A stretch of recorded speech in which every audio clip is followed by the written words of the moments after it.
Jesus once told a very special story. It is a story about a father who had two sons. This simple tale, known as the parable of the prodigal son, speaks directly to the deepest parts of our hearts. It is not just a story from long ago, it is our story. It is about getting lost and feeling alone. It is about the quiet hope of being found again. The story gently unfolds to show us a picture of a love that never gives up. It is a love that waits patiently without any conditions for us to return. This parable is one of the most beautiful illustrations of forgiveness ever told. The central message is clear and full of hope. It tells us that God's love is like the love of this Father. It is a forgiving love. The path back home is always open. God's heart is always ready to welcome us with joy. The story begins with the younger of the two sons. He felt a deep restlessness in his soul. He looked at his life at home and believed true happiness was somewhere else, far away. He approached his father with a bold request, asking for his portion of the family inheritance. It was a shocking thing to ask, essentially wishing his father were already gone. Yet, the father, in his quiet love, agreed. With his pockets full of money and his heart full of dreams, he left his family behind. He journeyed to a distant country, a place where he believed he could finally be free. He imagined a life without rules, without responsibilities, without anyone telling him what to do. This desire for freedom is something we can all understand. Sometimes the life we have feels too small or restrictive. We look out at the world and see excitement, pleasure, self-discovery. We might feel that our family, our community, or even our faith is holding us back from who we are truly meant to be. This longing to break away and define ourselves on our own terms is a powerful human impulse. In our modern world, this journey to a distant country can take many forms. It might not be a physical place. It could be the pursuit of a career that consumes all our time and energy, leaving no room for family or spiritual life. It could be chasing validation on social media, seeking the approval of strangers instead of those who truly love us. It could be an addiction that promises escape but ultimately leads to isolation. Like the son, we often think that having more money, more experiences, more independence will fill the emptiness we feel inside. The lesson here is a gentle one. The freedom we often chase is an illusion. True freedom is not the absence of boundaries, but the security of knowing where we belong. Seeking a life completely separate from our source of love can lead us down a path of profound loneliness. True freedom is found not in breaking away, but in belonging to a love that nourishes and sustains us. In the distant land, the younger son lived exactly as he had dreamed. He spent his money wildly, indulging in every pleasure he could find. He surrounded himself with people as long as his money lasted. But his inheritance quickly began to run out. He squandered his wealth in wild living, pouring his father's gifts into things that could not last. Then, his world fell apart. All his money was gone, and a severe famine struck the country. The parties stopped. His friends disappeared. He was left alone and destitute. He had to find work. The only job he could get was feeding pigs.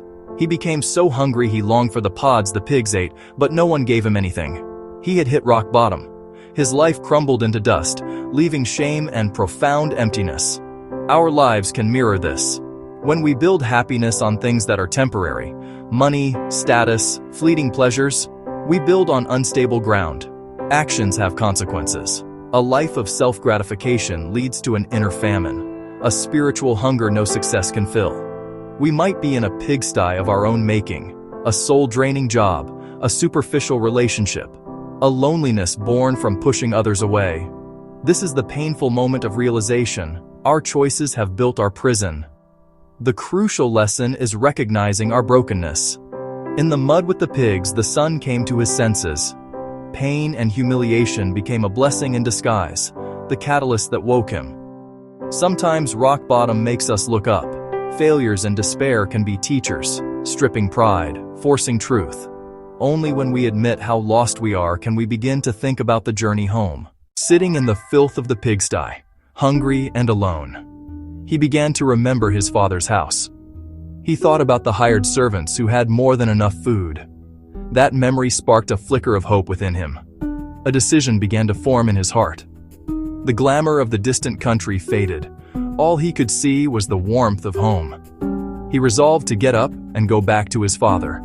The son, still in rags, walking with his head down toward the familiar silhouette of his father's home on the horizon. The decision was not born of pride or self-assurance. It was humility. He knew he had no right to be welcomed back as a son. He had insulted his father. He had wasted his inheritance. He had disgraced his family name. He rehearsed a speech in his mind. "Father, I have sinned against heaven and against you. I am no longer worthy to be called your son. Make me like one of your hired servants." He wasn't expecting a party or a warm embrace. He simply hoped for a sliver of mercy. His return was not a demand for restoration, but a humble plea for survival. In our own spiritual lives, this is the moment of repentance, the turning point. It is when we stop running away from God and decide to turn back toward Him. The return begins with an honest look at ourselves and our mistakes. It requires us to let go of our pride that tells us we can fix things on our own. Humility is the key that unlocks the door to forgiveness. It is admitting that we are lost and that we need help. It is whispering a prayer like the son's. "I have messed up. I am not worthy. But please, let me come home." Such honest, heartfelt prayer is never ignored. God honors a humble and contrite heart. For us, returning to God might mean going to church for the first time in years, picking up the Bible, simply speaking to God in the quiet of our room. A true, humble desire to return is the only thing God asks of us. The story reaches its most moving point when the son is still a long way off. He is walking slowly, head down, rehearsing his speech of shame. The father had been watching the horizon every day, and he sees him. He does something extraordinary. He does not wait. He does not cross his arms and tap his foot, waiting for an apology. He is filled with compassion. He lifts his robes and runs. In that culture, it was undignified for an elder to run. But love casts out all concern for dignity. He runs to his lost son. Before the son can speak, the father throws his arms around him and kisses him. The son begins to stammer, "Father, I have sinned." But the father is not listening to words of shame. He is celebrating the return of his child. "Quick, bring the best robe." Put a ring on his finger and sandals on his feet. The robe signified honor. The ring signified restored authority. The sandals signified he was a son, not a slave. The father immediately restores him to his place in the family. This image is our clearest picture of God's mercy. God does not wait for proof of sorrow. He does not demand probation. The moment he sees us turning back, his heart overflows.